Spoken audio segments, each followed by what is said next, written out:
मृत्युञ्जयाय रुद्राय नीलकण्ठाय शम्भवे अमृतेशाय शर्वाय महादेवाय ते नमः।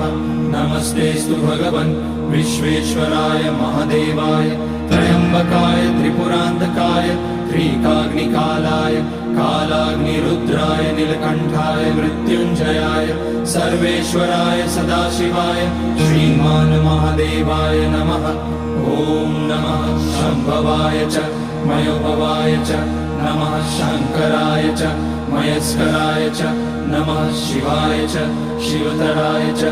ॐ त्र्यम्बकं यजामहे सुगन्धिं पुष्टिवर्धनम् उर्वारुकमिव बन्धनान् मृत्योर्मुक्ष्यमामृतात्। नागेन्द्रहाराय त्रिलोचनाय